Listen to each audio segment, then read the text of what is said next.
Hey, so after you get that C major scale under control, I mean, you could do a lot with that. You could start spreading out.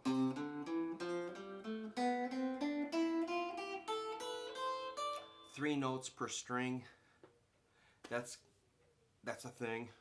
So it's going to force you to kind of open up your fretting hand. C, D, E, which is like a 3, 5, 7. That's C, D, E, 3, 5, 7 on the 5th string. I like index, middle, pinky.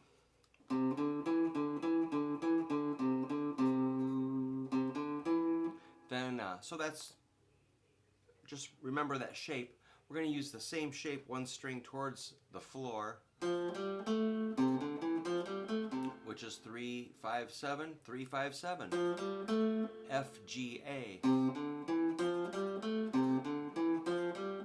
So that's a pretty big, stretch there. But when you use these 2 fingers, it helps get your pinky down the field. You're gaining yardage.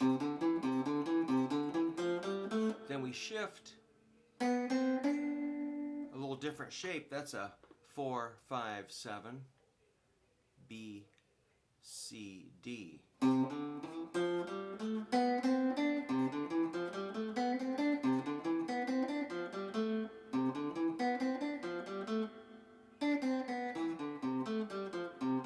So get really familiar with,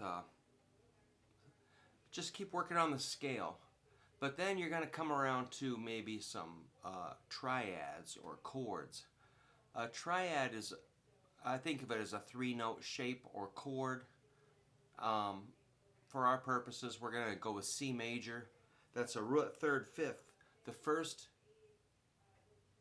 3rd, and 5th notes of the scale. So if you do the scale, 1, 2, 3, 4, 5, 6, 7, 8.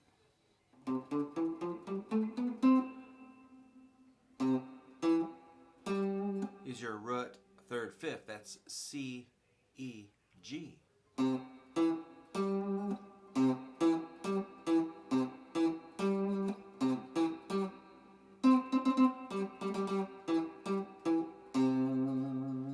There's your octave. 3 and 15. C, C, C, C, C to C. So this is C, E, G.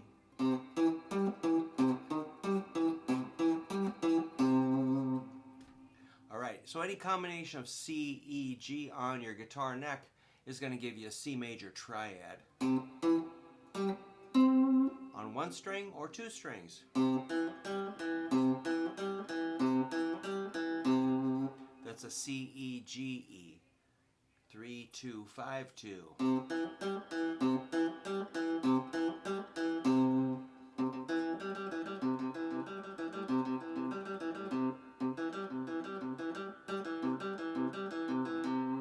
I love those. So those would be your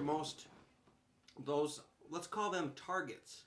When you're soloing or riffing on the key of C, those notes are going to sound consonant or resolved. They're going to just kind of sound settled. If you hit another note of the scale, they're sort of like passing notes or trying to get to a root, 3rd, or a 5th. So a 2nd sounds like you're going somewhere. You're probably going to the 3rd. C, D, E.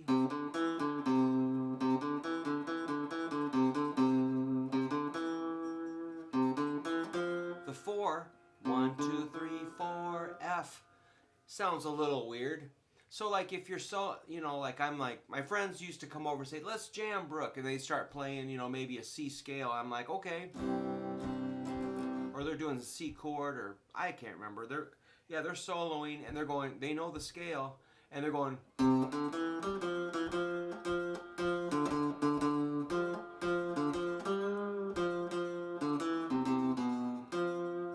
I'm just like, wow, why does that sound so terrible?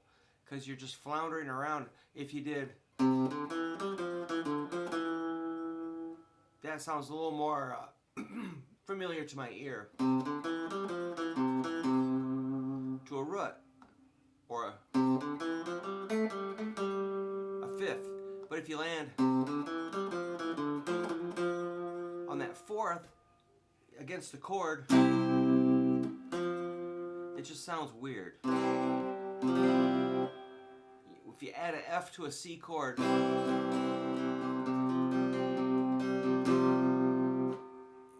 it's interesting, but it wants to resolve. Or a D, here's a C chord, throw a D in there.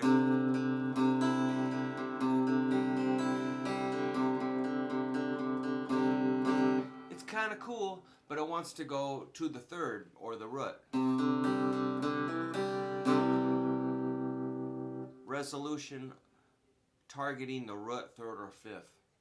The fourth and second are just passing towards either a root, third, or fifth. In my opinion, the way I feel about it. There's a sixth, A, 1, 2, 3, 4, 5, 6, do, re, mi, fa, sol. Do, re, mi, fa, sol, la. The fifth, or sixth,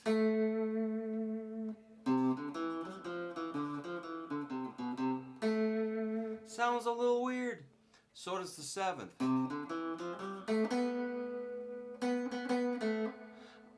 going to play a melody, but I'm going to only hit the second, fourth, sixth, and seventh.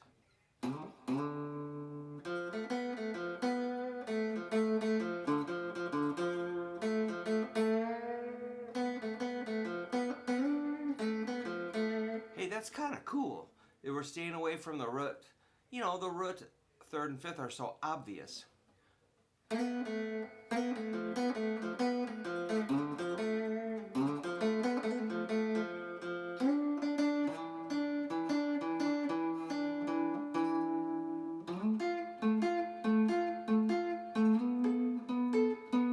That's a way to just freak people out and sound interesting. But for our purposes, for training purposes, it's nice to be able to take her home to the root, third, or fifth. So.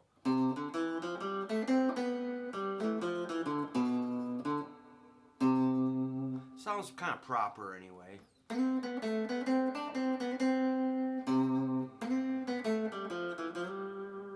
There's a fifth. Thirds just sound, you know, just nice. La la la. So when you're soloing or riffing or improvising or practicing your C major scale, just be aware of the triad, the root, third, and the fifth. Those notes are going to be good for resolution, for resolving a phrase. You don't have to, but it's going to sound normal. What I was going to say is the root, third, and fifth are also chords, like this. And you got to find them all over the neck. This thing here is full of them.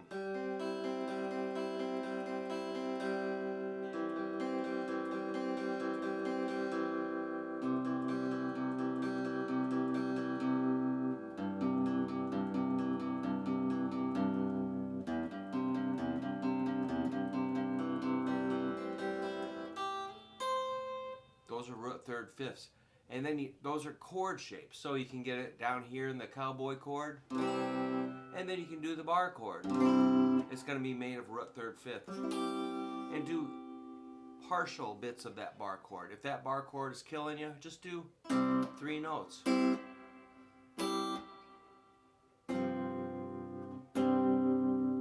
And then you got one up here. So just learning to identify those shapes is going to help you. And they do connect, like this kind of connects at the 3rd fret, and this connects with this at the 5th fret, like a G-shaped chord. An E-shaped chord. That's where we get the caged system.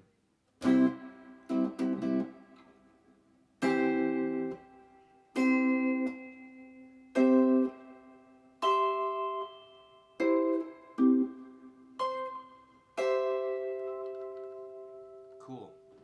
All right. If you have any questions about that, you want me to slow down or review anything, let me know. If you're able to play your C major scale, find the root, 3rd, and 5th, and improvise and have some fun, stretch it out, play it all over the neck, then start finding the shapes. That's cool. And remember, there's 12 keys, so we're just doing C major, which is kind of like square one of keys and scales and stuff, because it's nice, it's handy for us. Those are the white keys on the piano. No sharps or flats. It's just kind of a tidy, forgiving, familiar key to work on. And we can do, next I might hit G, D, F, I don't care, E or A. You could throw in B. Eventually we get around the sharps and flat keys, but that's cool. All right, keep working on your major scale. Thanks for watching. Rock and roll every day.